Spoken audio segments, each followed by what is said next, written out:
Well, hello, everybody.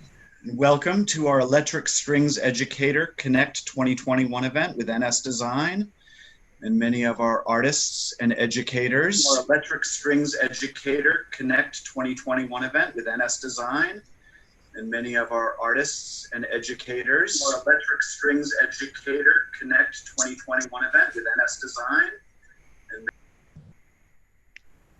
All right, we have an echo. Great.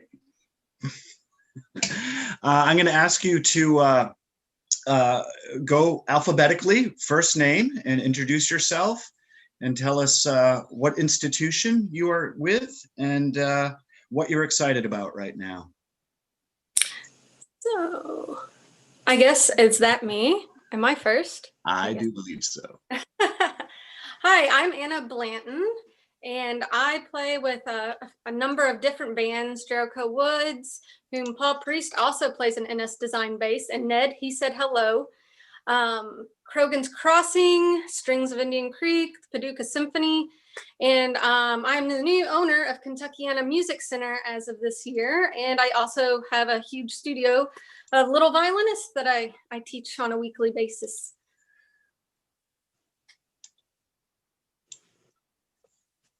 Bakithi, you are next. My name is Bakithi Kumalo, and I've been playing bass for Paul Simon for 35 years. And also, I'm a music mentor. You know, I organize the kids how to practice, and you know, of course, I do a little teaching here and there, but in the studio musician. So if anybody wants to record the Zulu bass, please call me.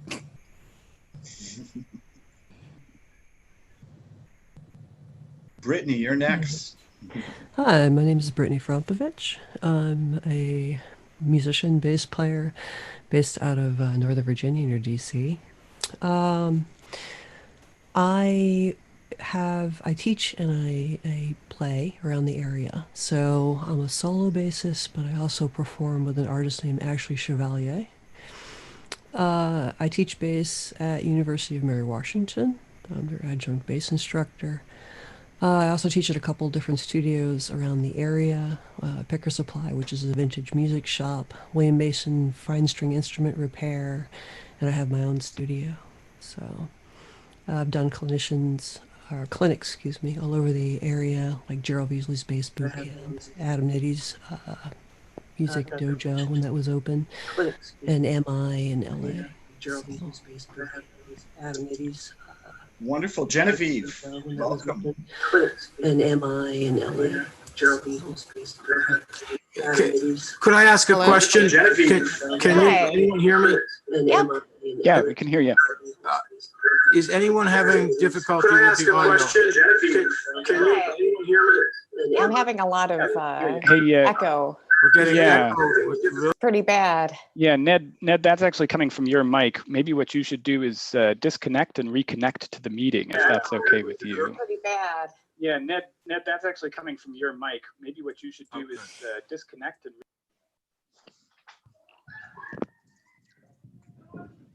Brittany. Yes, sir. So afraid that was me the whole time. How are you doing? I'm good. Good to see you. You gave me that pedal that I'm still struggling to use it. Oh, the Gizmotron. Oh my God. We can talk about that. Yeah, please. Genevieve, tell us about yourself. Hi, well, I am a gigging musician, not so much lately, obviously, and a private teacher. I teach all strings, but I'm a viola/violinist, and I've been teaching for about 10 years, and I just enjoy incorporating the unique and, so electric strings would be a part of that category into the sort of curriculum that I teach the youngins, because you don't usually get that sort of thing in public school. So I try to, mix it up. I'm probably a little less experienced than most in this group, but I'm happy to be here. Thank you, Genevieve. Dr. Gregory Walker, all the way from Colorado. That's right. And it's great to see everybody here. I've been admiring your work online. Only a few of you have I had a chance to actually directly collaborate with. It was great to hang out with Julie a few summers ago. But yeah, like just about everybody here, I'm classically trained, certainly have a background as a conventional soloist concertmaster of the Boulder Philharmonic. But closet guitarist as well, and the combination of all the aspects of the background landed me a job in the faculty of the University of Colorado at Denver some decades ago at this point. And so at the University of Colorado at Denver, we got a big old commercial music program. I got string players who roll in there kind of wondering where they fit into the pop contemporary idiom, and that's exactly where I've been so thankful through the years to be working with Ned and NS Design to be able to equip the students with not only instruments I think they found very inspirational, but also be able to apply the instruments not only to a bunch of different styles, but also a bunch of different multimedia applications as well. So good to see everybody, good to be here. Wonderful. Thank you. Joseph. Hello, everyone. My name is Jozef Nadj. I'm from Boston. I'm a contemporary / electric violinist.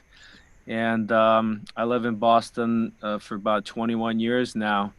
I am a gigging musician. I teach. I'm affiliated with several music schools in the area, also with Berklee College of Music. And I'm very happy to be part of this conversation, see everyone and meet everyone. I know some of you guys from NAMM shows that I attended in the past, which obviously is not happening this year, but hopefully we'll be back in somewhat normal next year. So thank you. Thank you, Joseph. Julie. Yes, hello everybody. Well, I am an acoustic electric violinist, multi-style. I run a program called Strings Without Boundaries. We just had our 26th season these last 7 days, and I'm still somehow sitting upright. I don't know how. And the author of 13 books. My latest book, The Roaring Brook Fiddler, is my memoir. It just came out last month. I certainly have to give a plug to Ned's memoir that just came out this year. Can't help it, you know, it's important. And I am a D'Addario clinician, have been for decades, D'Addario orchestral. And I've composed 25 plus multi-style string orchestra scores for Alfred and Kendor. And I love music, and I love people, and I love training string teachers. I've been ice skating uphill for many, many decades trying to change string education and bring us into the 21st century. So it's so beautiful to be in the company of incredible artists who are also doing the same. Thank you. Matt Bell, all the way from down south. Yeah, Matt Bell here in Raleigh, North Carolina. I'm a rock and punk rock electric violinist, but I'm the guy from the videos at Electric Violin Shop. So that's sort of been the main gig the last year or so since there's no tours going on. So basically my job is to help educate the electric string buying public as to what the heck is going on with electric strings. And if you're interested in buying one, the more you know about this equipment, the better decision you can make about an instrument and gear that is going to suit your needs the best. So that's kind of my role in the world right now. Thank you, Matt. And you also do the Rockstar Violinist podcasts, which have been quite popular. And Scott Laird's been on there, and Ned has been on there, and Rudolf has been on there, and gosh, there's some more of y'all we need to get. Oh yeah. So if you hear me knocking on your door. Sure thing, Michael. Hey everybody, my name is Michael Micucci. It's an honor to be here. First things first, shout out to Matt Bell, because one of the first things that I get to sort of be really happy about is I get to give a through the generosity of Corey and of Mr. Steinberger, thank you so much, give an electric violin to a 14-year-old girl for her the first time. And so we just looked up, you know, how to use this thing. I'm a bassist, right? I kind of needed help. And you popped up and it was fantastic. Her mom was right there. Everyone involved was like, wow, it was perfect. It was step by step and logically done and organized and ergonomic, and man, you crushed it. So thank you so much for that. I feel like I have lived sort of the working man's path to right here as a bassist, more than a lot of folks. I feel like you know, I fell in love with music early on, and it was really the only way I was able to dig into who I was and express it in any kind of way that made sense to myself. And you know, as Bakithi, you know, he was a part of that. You know, those early years for me, a lot of the time I was trying to play those beautiful things he was playing. And then so that just led me to play a lot. I was always playing with people who were better than me, which I think is probably the best part about being a bassist, is that you're always in demand a little bit. You know, I grew up around Boston, and so I'm sure you can agree. You know, there's for every one bassist, there's like 7,000 really incredible other musicians who really want to work with you. And so I just said yes to every single chance I could to play. And eventually ended up studying around Berkeley with Bruce Gertz, finest teacher I ever had.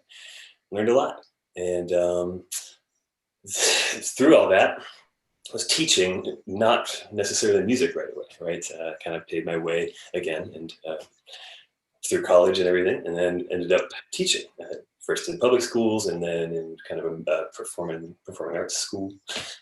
And then the last couple of years, I've been up here in in West Virginia, I should say, and working at a place called Coda Mountain Academy. Fantastic place. You should really look it up. It's got a lot of programs, but really the one I'm most excited about once COVID kind of clears itself up is there's a program called Coda Excel. And it's a really neat thing. We kind of find really truly needy kids, kids who really aren't showing up at a school or on a roster anywhere. Superintendents recommend it. And we find them wherever they are, and we meet them where they're at, and we help them through that experience. And it's a from there to on stage performing program. And it's really a pretty profound thing. And I'm really proud of that work. And it means the world to me to do that. So I've been doing that while living a life as a working bassist. So last year, the company stores, my band, we managed to squeeze in about 150 shows, and we toured all around the country surrounding all that. So that's me the past few years. Wonderful. Thank you, Michael. Rudolf, welcome. Hello. Hi. Glad to be here. So I'm Rudolf Haken. I'm a viola professor at the University of Illinois at Urbana-Champaign. And what I'm excited about is building an electric strings program here. So we have a bachelor's in electric strings and now finally a master's as well as a doctorate in electric strings. So I've been collecting instruments, school-owned instruments. So we have 5-string violins / violas and this cello right here. And I'm about to buy an NS Design 5-string bass, a bowed bass. And so I'm also very excited because we have applicants for next year who have all told me the reason they've applied here is electric strings. So I think this is it's a very exciting development. And what you see here behind me, this green wall, this is actually my living room. And I won't take you on a huge tour, but not only this wall is green, but the floor is green as well. And I have 4 big studio lights here, and monitors, and mounted cameras and all that. So I actually have a sort of a professional home studio here. So that's how I've been dealing with the pandemic and the lockdown. Very nice. Very nice. Scott. Hey y'all, Welcome. It is great to be here. I'm honored to be part of this group tonight. My name is Scott Laird. I'm the orchestra director at the North Carolina School of Science and Math in Durham, North Carolina. So Matt and I could probably have run to each other's studios to do this together if we wanted to tonight. We're just a few miles away from each other. I am sort of the quintessential artist educator. Went through a music education program and a violin performance degree back in the 80s, and started teaching right away, but was always looking for ways to continue being an artist and ways to inspire my students through my art and through being just sort of, technology forward.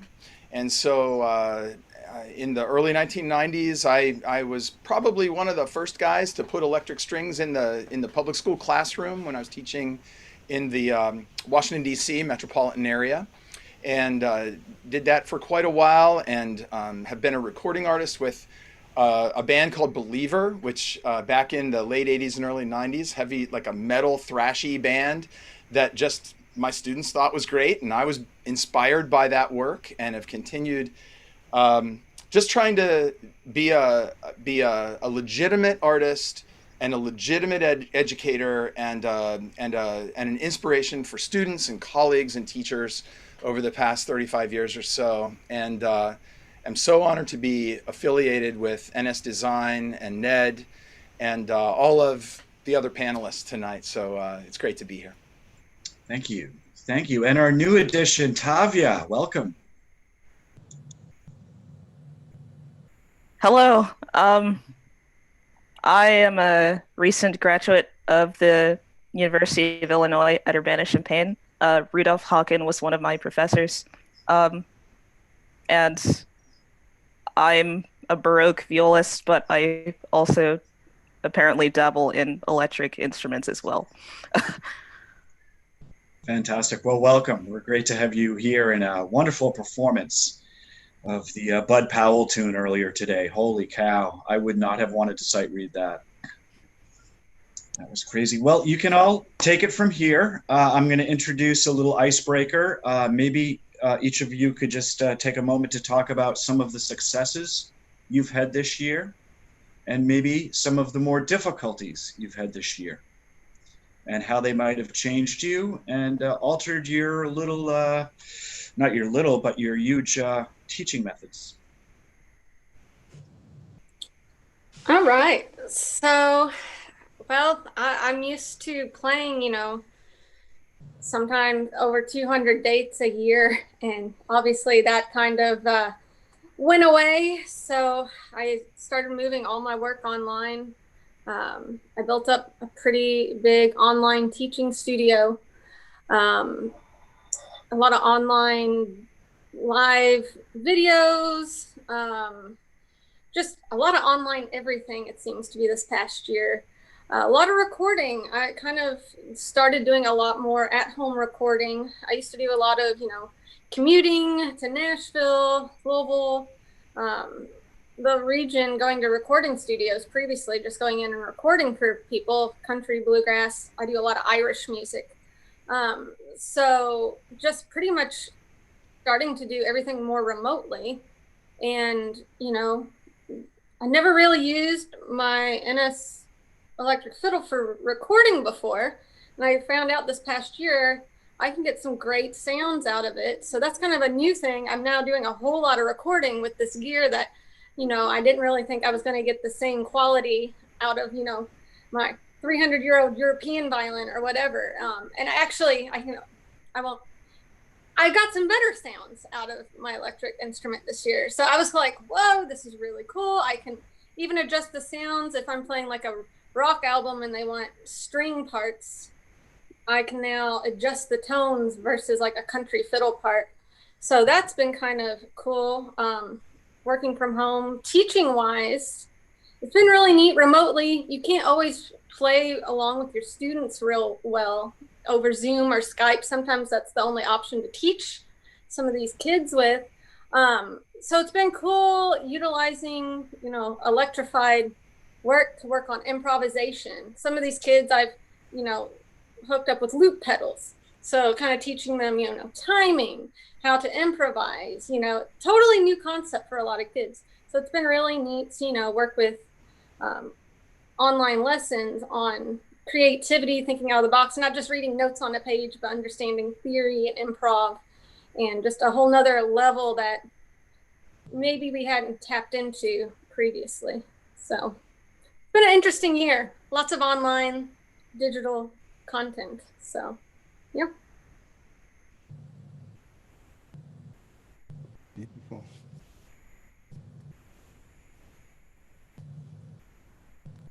I'd like to second what Anna just said about getting good sounds out of electric instruments for recording. I actually record directly into an audio interface, and you can just manipulate the sound after the fact. And when you're not performing live, you realize there's so many effects you use live. I just do those in Pro Tools after the fact, and you can really fine tune them and perfect them. So it's actually a wonderful adventure. And also Andreas Ruiz, who played in that recording we submitted, he plays Baroque music on his electric and then works with the sound to the point where it actually fools Baroque specialists into thinking it's a Baroque instrument through sound modeling. So to me, that's a very exciting development. And that actually is a lot easier to do in the studio than it is live. Speaking of recording, I'm gonna join the conversation, and for the most part of 2020, I was just recording and teaching online. And what I found very interesting about the recording process is this was also my first record that I just released on January 1st, that I used the NXDA NS Design violin. And the way I did it is every single violin track that I have on the record has actually 2 tracks on the violin. One would go directly into the board, and the other one was going from my pedal boards. So I would have 2 simultaneous sounds at the same time. And the reason I did that is because I could pick and choose which one I want more. Would I want more the electric sound itself, or the affected side of the stuff that I was playing? So it was actually really cool to have a violin with 5 strings and incorporate the low C string and have those viola sounds in it. It really sounded more fulfilling, speaking of sound. And I was trying, I'm a kind of a pioneer with this electric violins. It started back in like late 90s. And I was always struggling to get the sound that I had in my head. When you start playing and and you go through an amplifier, you go to a pedal or overdrive or preamp, and it's just nothing sounds like the things that you hear in your head. And this instrument gave me the option to have that proper sound and not think about it. I was frustrated. I couldn't focus on my playing and the things that I wanted to play because the sound just wasn't right. It's like you're going to a gig and you have a terrible sound engineer, mixing your band, starting from a kick drum all the way to, vocalist. And I'm sure we all been through that, throughout the years that we played. And then finally I was able to say, you know what, this is it. Now I can focus, on my playing and do the things that I want to do and stop worrying about, sound and interference. I was laughing as I was listening to you because I can really relate. I started playing electric, if you could even call it that, in the late 1970s. And the equipment back then and the amps for both strings, it was so lousy. we just accepted it like, oh, that's how you're supposed to sound, because we had very little to compare to. But in my research, the story that really stands out to me is when Stuff Smith got his huge break, the Jelly Roll Morton Band invited him to join in, and he took a bus, I believe, from Ohio to New York City. I think he probably had to borrow the money to get there. And when he arrived, nobody could hear him, so he had to get on the bus and go back home again. So we have come a long way. And to address this past year, one of the things that I've noticed that fills me with hope, for many decades, and since I started using Skype even before Zoom, I offered string teachers who couldn't afford to, did a lot of school residencies live, now I'm doing it through Zoom, and a lot of teacher training. And back then, if they couldn't afford to fly me out and pay for hotel and all that, I'd say, well, we can do something through Skype. And you just put up a screen and I don't know how, even some of my scores have backing tracks or videos, they didn't know how to use it. And this past year has forced the entire classical string world, the educational string world, to learn how to deal with technology. And so all of us now are in this prime position because I think they're ready to take this, for them, a giant step forward. I can't tell you how many school residencies I've done where the teacher brings me in because when they arrived at the school and they got hired, they found that they had a closet full of instruments that somebody bought, electric instruments, and they don't know what to do with them. And they were so afraid that, oh, I can't touch it or plug it in. But now, what a sea change that we're in. So when we're able to travel again, watch out. So I'll chime in a little bit. Among the things that we're doing at our school, my school is in a hybrid setting. And for those of you that aren't familiar with our school, we're a resident school for students across North Carolina. So right now we've got about half our student body on campus, and the other half is at home on Zoom. And so it makes having orchestra pretty tricky. So I won't go too much into what I'm doing all the time in class. That's in the video that premiered at 7 o'clock, and everyone can go back and check that out. But another thing that I have been doing is encouraging my students to do what I call self-ensembles. So I got a bunch of trio books, and there's a lot out there. There's a publication called Compatible Trios, published by, I believe, the Carl Fisher publication company, and it's got trios for 3 violins, 3 violas, 3 cellos, or 3 basses, but they're all the same trios. So you could do 2 violins and a bass, or violin, viola, violin on parts A, B, and C. But if I have a more advanced student who just needs a little extra work and they want to do something creative, I can throw an NS Design instrument in their hands and a direct input, some kind of an interface, and encourage them to go ahead and do what I'm doing here in my studio, creating guide tracks for my orchestra, but they can actually do it for themselves and throw those direct inputs in and record, the violin A, violin B, violin C, and then they can start experimenting with effects processing, with reverbs, with delays, with phases, with pitch shifters. I was thinking when somebody was talking a little bit about, it might have been Joseph talking about some of your recording, one of the, and the 5 strings, I mentioned in my video a little bit ago, I've got a set of D'Addario octave strings on my CR4.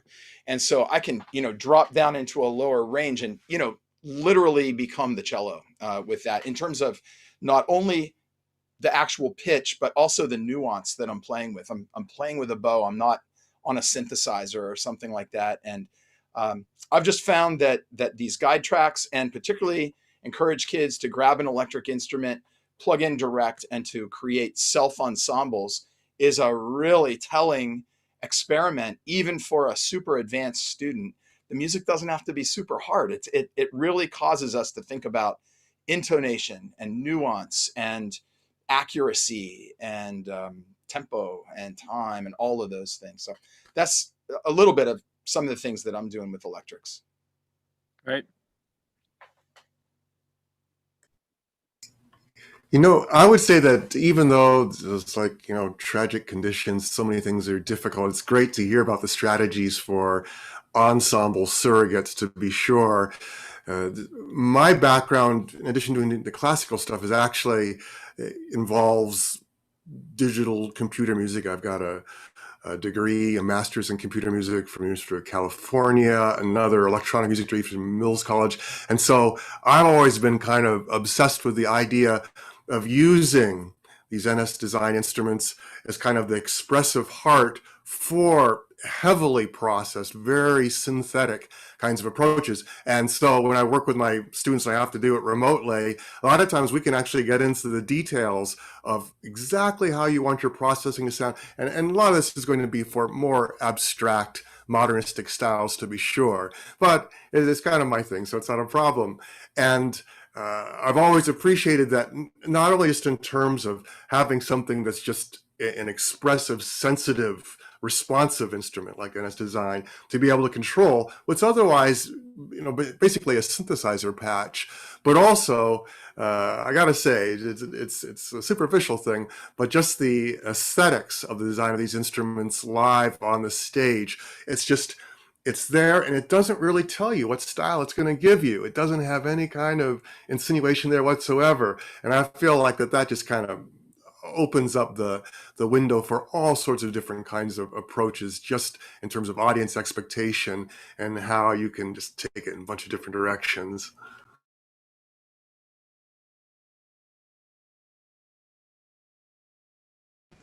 I always say those CR instruments look great with a tuxedo.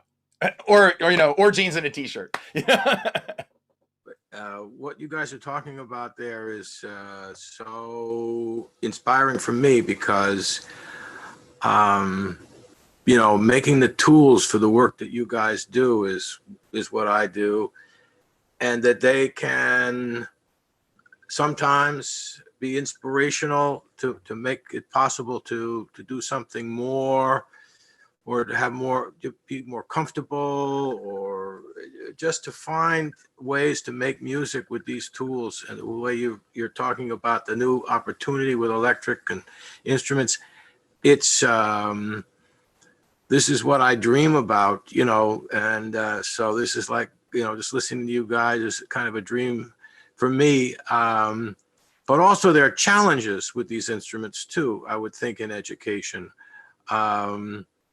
Especially in group situations. And, you talked about people with, electric instruments in the closet and nobody knows what to do with them, because you have to know what to do with them.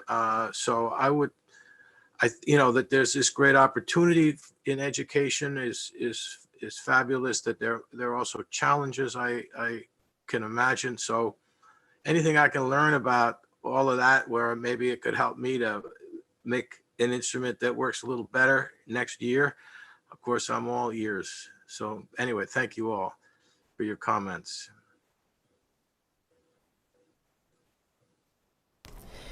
I'd like to mention that Matt Bell and I have worked on we're up to 7 pages, a handout that's almost ready to go public, that if any of you want it, we're happy to send it to you on the panel and you out there listening, that introduces you to all the lingo, so that you know what in the world people are talking about, with whether it's a 1/4-inch jack from the very basics on through. Matt, do you want to talk about that a little bit more, because you've been making all these amazing video tutorials about that too?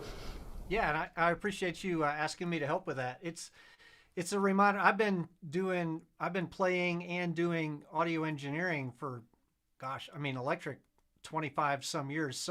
Sometimes I forget that when it's your first day picking up this thing, there's this entire language that they didn't teach you in classical music school. So yeah, we talk about everything from like what a jack is, to what kind of cables there are, to what impedance is, and what's a preamp, and pitch shifters and effects, and like all this stuff that that your average guitar player knows when he's 13, but string players don't learn until much later. Yeah, it's going to be kind of the string player's dictionary to what the heck are these electric guys talking about. That's great.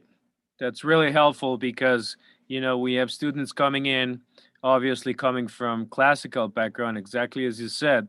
You know, they've been playing for, you know, good 10 or 15 years, and they have no idea what an amplifier is. You're talking impedance, or you're talking, you know, quarter jack or quarter inch cables, or, you know, preamps, but they don't even know what an amp is. You know, so it's like, if I'd be really interested to see that. Well, I can tell you, early on, I had an experience. I come from the guitar world initially, but I had a customer call me up. This was many years ago, and she really didn't understand that an amp was required. She was very confused. So that was an eye opener for me. It's okay. We have some work to do here. Yes. Now, that being said, one of the cool things that I've started doing in the last year or so, and actually Tracy Silverman is the one who taught me to do it. When I'm recording my electric violin, I also put a microphone in the room. And you wouldn't think that like you're going to record the sound of this electric instrument, but if you will blend that in with your processed sound, you would be amazed. It's like somebody flipped a light on. It's incredible. And the NS Design instruments they just have a very organic, natural sound, even when they're unplugged. So you'd be surprised that if you record with a mic in a room and your direct sound, you blend those together, you're gonna find some textures and colors that you didn't have access to before. I'd like to piggyback on that. That's what I started doing this year. Is I run mine typically through a Fishman Loudbox Artist when I record. You have all these effects on the amp itself as well. And going direct out the back of that and just having like a mic on that amp, you get the most natural, gorgeous sound when you're recording with, I use a NS CR5. So yeah, I gotta double up on what Matt said. That's been the greatest way I've recorded this past year. Yeah, I also used, or I'm still using the Loudbox. I have the Mini. It's really portable, but the sound is great. Exactly as you said, you know, I can just send a DI to the board and mic it, and it just sounds great. Yeah. I'm actually putting a mic right over the strings too. I've got my mic here. I'll put it right over the violin, even when I'm recording direct with no amp in the room. It's just that electric, like that sound you get when you're practicing, when you're not plugged in. You'd be amazed what that sounds like when you blend it in with your processed sound. I've never thought of that. I'm going to try that. That's great. All the technology and things we've tried to do to get rid of bow noise, and now you have to put a microphone on it to get more bow noise. That's really great. It sounds great. The instrument itself sounds great. And then you blend that with the processed sound in the direct sound, you go, oh my, it's like somebody just cleaned my windshield. Hey, I'd like to respond real quickly to something Ned said about, you know, the electrics in the closet at the school, you know, and so the teacher doesn't know quite what to do with them. Something I learned back in the 90s, early on in my sort of electric journey with education, was to get amps that aren't too heavy for students to carry around. Because it just seems like such a simple thing, but I started with amps that honestly, my students didn't want to mess with them. They were just too heavy to lug around. And it just sounds like such a simple thing, but it was so important. But I also thought it was important in an ensemble setting that everybody had their own amp as a monitor, even if I was mixing them in a PA setting. You kind of have to have that feedback loop as a student close enough that you're reacting to something. We're so used to the feedback loop being right under our left ear. And I think having a little monitor somewhere in that system that each individual student can hear themselves is really important, but not a super heavy monitor because they just won't take them out of the closet. So something I learned. Yeah, one thing I've found though is that with the Fishman Loudbox Minis, they don't have a headphone jack. So the other two, the artist and the performer, do, but the really small ones have. So there's no way to hear your to plug in a headphone into that. So that's the only disadvantage. Let's see. The reason I like the Loudbox Mini is because there is a line in the small auxiliary jack that I can put my backing tracks into. So since actually I started this doing before the pandemic, but it really kind of excelled since the pandemic started. I'm doing like a one-man band thing now. I get the backing tracks. I probably have around 200 songs, and I just use my iPad, put it through that line in, and play it through the amp. And all I need is two cables and the amp, and I use a preamp generally for all my gigs, and that's it. So I really found that useful to have that input there.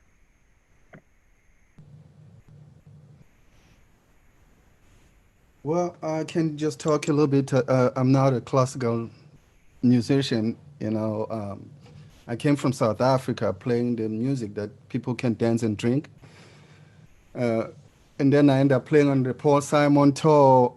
But a couple of years ago, that's before I got the NS upright bass, and then Paul came to me to say, hey, look, do you have a stand-up bass? Because this new song has got the upright bass. And I'm thinking, who can I call? And I called Corey, and Corey showed up with the bass, and he set me up, and I played in front of Paul. Paul loved it, and I knew that we have a winner. We got the winner. Since then, I've been playing this bass. It's amazing. We've been all over the world with this guy, and it just never disappointed me. I mean, the sound is huge, huge. People, they really didn't understand this instrument. They're like, wow, it sounds just like the real bass. And I said, the person who made this is amazing. He has an ear for this kind of sound, and which is Ned. And I just thank you, my friend. And I mean, I've tried some other basses like the Raiders, but I play the NXT,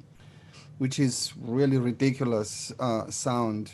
And also too, it helps me because then I get my better chops playing the stand-up bass. My thing was playing fretless and fretted for slapping, but once I got this, it just taught me the discipline. Like you can't just play me like like any regular bass. You gotta listen and you gotta figure out how to right hand and left. So really amazing, and I can't stop playing it. And then also another thing, when I was doing the music mentors, I got two violins for my kids to learn because they were playing like the acoustic violin, and then they're out of tune, and sometimes when the band is playing they couldn't hear themselves. So I called Ned, and they got me two violins, and I give these kids. Now they don't want to give it back to me. They're practicing. Even the parents, they tell me, you don't know how much these kids are practicing. Since they got this instrument, they have the amps now, they use the loops, they got pedals. And I'm like, yeah, that's what pandemic can do for you, because now you're home, you can figure all these things out. And that's, just amazing, amazing, amazing instrument. But Keith, you talk about the sound of the instrument, and of course, all this is very great for me to hear, but just the sound of the instrument, interestingly enough, is very straightforward. It's about listening to the string and bringing out that full dynamic of the string. It's not imposing a limit on it somehow or deciding it should sound like this or it should sound like that. It's about letting the cat out of the bag, just letting that string soar and listening to it and getting that to your amplifier, and you can do whatever you want with it. But it's the whole big sound of the string. It's not somebody saying, well, we should have a little more of this or a little more of that. It's everything. That's at least the idea, and it seems to be working. So it's it's like playing fretless. Fretless, you cannot change what the fretless sound is. You have to listen to it. And for me, that's the instrument that I played for years, and that's the instrument that brought me to America, and then that's the instrument that changed my bass sound and other bass players. even though there was other bass players like Jaco and all other greatest fretless bass players. But I had to really spend time and understand what is this instrument about, because it's not like you just turn the knobs and then you start slapping. There's a lot going on, with the left hand, the fretboard, how you get all this tone, a singing tone, because it's like a voice by itself.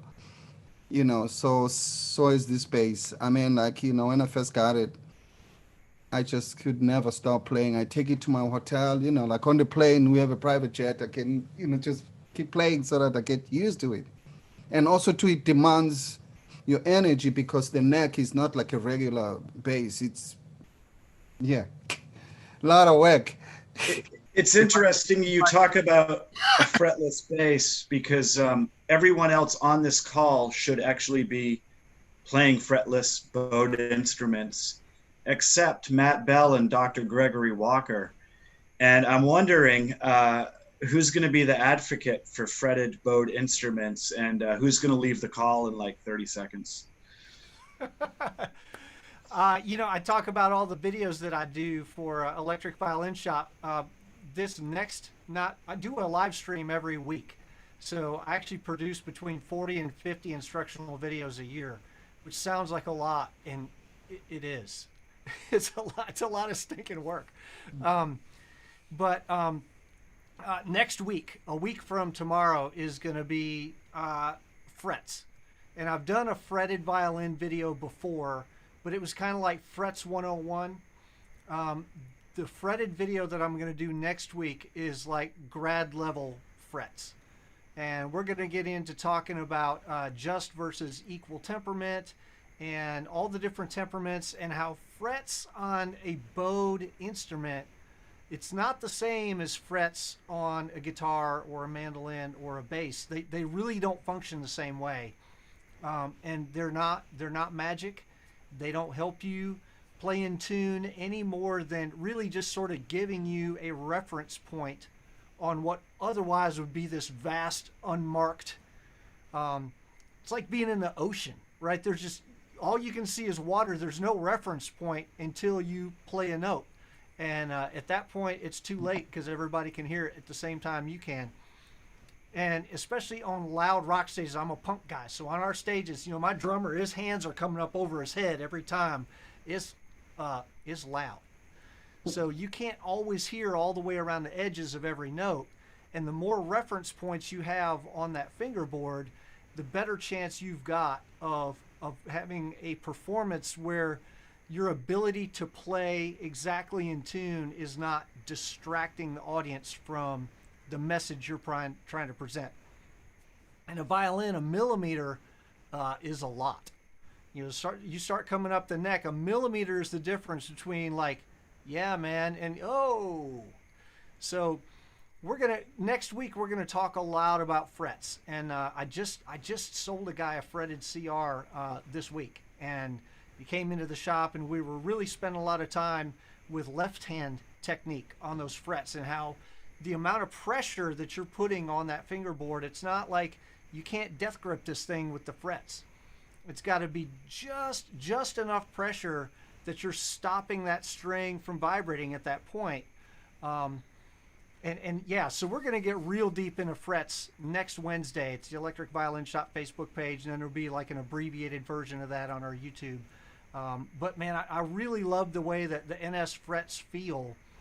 They sort of give you a nice, it's like a nice compromise between having the ability to make fretted sounds, because you can still make those fretted sounds if you use enough pressure, but you can still get that fretless sound and feel, vibrato and glisses, and just the amount of control you have over how wispy or how round or how thick your tone is. If you want it lots of sustain, if you want it to kind of be a little deader, you have all of that control with your left hand, even with those frets. And the frets, just like I said, on a loud stage, or if like me, you're singing and playing at the same time, it really gives you an opportunity to try some things in a live setting that you wouldn't try if you didn't have those landmarks. So again, it's opening musical doors for people that were previously closed. And along those lines, I have a question for Ned and Corey. As I was listening to Matt speak, I was thinking, one of the problems I've always had about folks who teach Suzuki, then they put the pieces of tape, is that the kids are pulling to see, so they're using their eyes instead of their ears from day one. What if NS developed a line for absolute beginner kids where they could use a fretted instrument to get started? There could be like a whole new line of instruction based on NS instruments. Just a thought. Well, this is where I think what Matt was implying kind of rings true to me. But with all the descriptions that he was giving, just like what you can do with this whole thing, I think that it is true that you just have to try it to know a little bit of what Matt's describing. I'm totally looking forward to his broadcast there. Since I write for Strings Magazine from time to time, I had contributed an article, and it's just like trying to describe this mythical beast when you just are extolling the virtues that you're aware of, but you can't really put into words. There are some things that you expect from the instrument that are maybe not there so much. Like Julie's thinking about, like, using those frets as kind of a didactic aid to find where you are. I don't know if Matt would agree with this, but I think that if you have to look to see where your finger is on that fretboard, it's already too late. So you're back to where you were as a string player, pretty much. It's just a question of what additional options you got. And I mentioned that, I'm a closet guitar player from time to time. Well, the thing is, with Ned's fretted there, I do come out of the closet from time to time, because with the flick of a switch, all of a sudden you basically got this intense electric mandolin, or, as I was experimenting with the video earlier today, kind of a hybrid of what can be plucked, what can be bowed, what can be hammered on, and just from a purely experimental perspective, just a hell of a lot of possibilities. Well, so Gregory, what you're saying, and let me, because I never played on a fretted NS.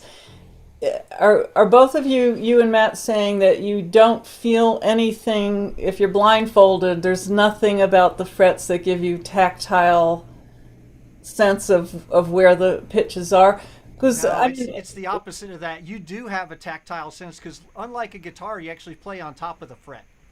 And so the fret is basically a tactile confirmation that your finger's in the right place.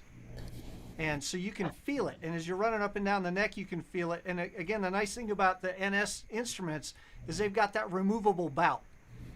And I like playing without a bout. So when I'm running up to the upper limits of the instrument, like, I don't need all that mess in the way. Like that bout, the reason the bout is there on an acoustic instrument is because it has a function. The instrument doesn't function without that bout there. The NS design does not need that bout to function. So basically it's just in my way. So I ditch that thing and get it out of the way. I still have a thumb stop for a frame of reference, but then the frets give me another frame of reference. So yeah, you can feel them under your fingers. And again, I'm used to playing on rock stages with light shows going crazy, and there's strobes going and fog. I can't see the stinking fingerboard anyway. So if I'm looking to see down there, it could be as I'm looking, the lights could completely change, and whatever I was looking for, you can't see it. So you almost have to learn to play blindfolded on a rock stage, because as Bakithi knows, man, those lights are in your face all the time. You can't see nothing up there. You're lucky if you don't fall over something. So yeah, the visual thing, you don't necessarily have the ability to know that I can look down at any given point and see. So it's all tactile. Yeah. That's why I tell my fretless student, I say, listen, just practice in the dark, turn the lights off, practice, down, because even if you're looking at your instrument, the neck, you can't see, you're kind of like guessing. So trust your ears, because it's most important to have a good ear in order to play the fretless instrument, or sometimes looking in the mirror yourself and play looking at the mirror, then you can get a better sense of, you can do it. Because sooner or later, you're going to play in the dark, like you said, But one time I made a mistake, when the lights were off and I'm the one who's starting the song, then I started in the wrong key. and then Paul he says, all right, nobody came in because I was in the wrong key. So everybody's kind of like, oh, what's wrong? And then once the lights they're on, they're like, you okay? And I said, yeah, my bass is out of tune, and I blame my tech. But because of the light, but so from then I had to learn, keep my fingers there. And then when they start the song, then I can start playing. But hey, it's part of the show. Nice. I'm wondering if coming up toward the end of an hour here, I'm wondering if anyone would like to speak about any of their students or any of maybe noteworthy accomplishments of your students, or as educators that you succeeded in this year, or any big roadblocks that were overcame. Obviously, we're all much better at technology. Even us at NS Design have made some groundbreaking ways this year. I'm not entirely sure it's an accomplishment, but it's definitely an obstacle overcome in my case. I have a group that NS sponsors called Rock for Strings, and it basically gets these electric instruments into the hands of classical, regular acoustic players. I also intentionally combine them with a rock rhythm section so that they can cross-pollinate, and it's intergenerational. So we get a lot of different skill levels in there. Their whole year blew up. So they usually get to play like the Marine Corps Half Marathon. We usually do a huge house concert for about 200 people. Which, by the way, Scott, I totally get the small amps, but you've got to get those kids in front of some 410s sometimes because they're not going to get it. Usually I bring those out when the parents are there to help me. I roll out a couple of 410s for the bass players and plug in the uprights. So that's just the rock star moment where they're just like, oh, this is why I need this thing. Yeah, no feedback. It's a lovely moment. Just feel like a god and lean in. So anyway, that all went away. And I took all the students online, and they're kind of in a private Facebook group because I have to gatekeep this thing because it's all ages. We had to shift gears. First off, I had to get really good at technology. So I kind of felt you there, Julie. Like the people who were super resistant have come across the threshold. Thank God. I'm personally happy for that.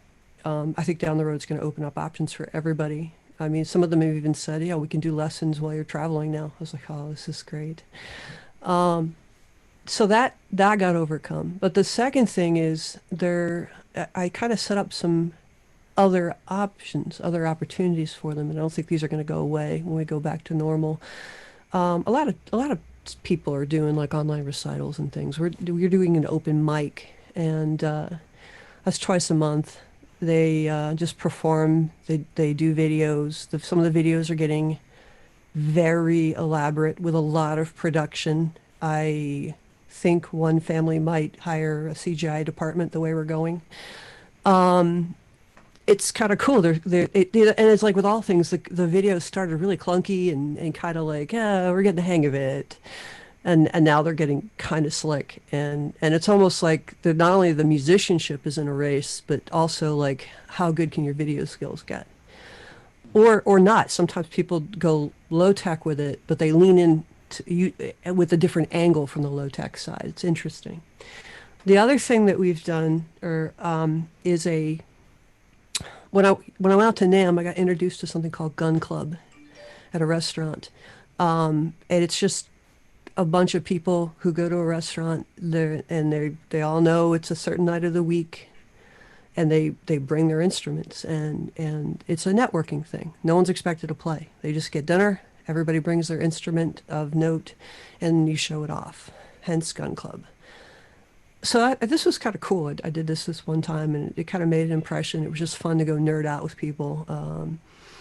So I kind of said, why don't we do like our own online version of this thing? Just, just anybody can talk about their gear, because these kids aren't used to doing that, and there's adults in there too, but they just don't have an outlet to nerd. So once a month we have this thing called Fellowship of the Clefs, because I've got people of all different backgrounds in this now, and the pedal boards come out, and the gear comes out, and the amps come out, and they're now the ones who have the stuff are educating the ones who don't, and the ones who don't are like, oh, that's how you put a pedal board together. Okay, all right, hang on, let me go on reverb. And then like 2 months later, they show up with their first pedal purchases, and like, so it's they're kind of educating each other. I'm just kind of the merry ringleader. And I learned too. I learned a lot watching them. So it's been good. It's been good. That's fantastic. Thank you, Brittany. And thank you, everybody. If anyone has anything else to add, feel free to jump in. But it's been great seeing all your smiling faces. I know, next week at our normal trade show in California, we'd see some of you and get to see some of you play. And not this year. But it's good to see all your smiling faces and all your wonderful inspiration to not only your students, but the rest of our community is very much valued. Well, and I can just say that this evening has been an inspiration for me. I've learned a tremendous amount, and I consider myself very fortunate to be working with all of you. So.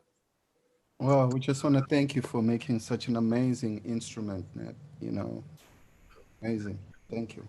Yes, thank you, Ned. Family Thank of you. instruments. Thank you, Ned, and thank you, Corey and Gary, for running all of this. Appreciate it. Yeah, Sure thing. Ned, thank you. And thanks for sharing your story in the bio. I actually raffled off 2 copies of that at a recent event because it's very inspiring, and I want more of my students to read it. There's a lot of good stuff in there. Awesome. Thank you for sharing that. Very cool. Thank you. All right. Thank you, Michael, Bakithi, Joseph, Rudolf, Brittany, Scott, Anna, Julie, Genevieve, Matt, Gregory Walker, Ned, and Tavia. Thank you all so much for joining us. You have a great 2021 and the best to you, your students, and your curriculums.